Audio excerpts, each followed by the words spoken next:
This is the color scheme that I use for my videos. Make sure you copy down the black. So in this problem, you have to find the equation of a circle. And they give you the center, and they also give you a point on the circle, which kind of looks like this. You need to remember the equation for a circle because you're about to plug that information into the equation. This center is h and k, and then the endpoint you can actually consider an x and y value. There's lots of x and y values here on the circle, but the one they give you is 4 over 3 comma 5. Right away, knowing that you can plug this, the first thing that I saw was that the answer choices had +4 and then -4 here. You can see that you can eliminate 2 of the answer choices because they are trying to trap you, trying to trap those students who forget that it's y minus k, so it's y minus 4.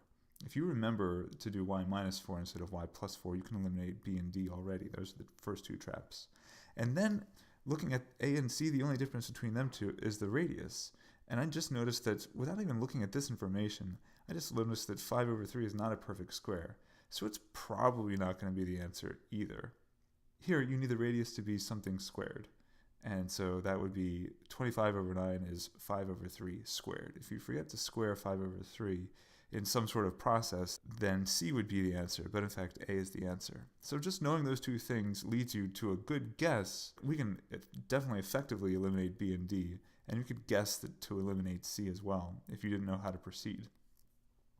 But here's how you get the full answer. So you plug in 4 over 3 comma 5 into the actual equation. This is very tricky because it's not exactly how math textbooks teach it, but you can plug in the x and the y value in because it's an actual point on the circle, and you could figure out what r is. So you're plugging in 4 over 3 and 5, you get 4 over 3 squared, which is 16 over 9, and 1 squared, which is 1.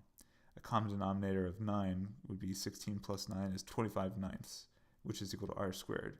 Now you could take a square root of both sides, but actually once you figure out what r squared is, that's the one piece that's missing from the equation here, r squared.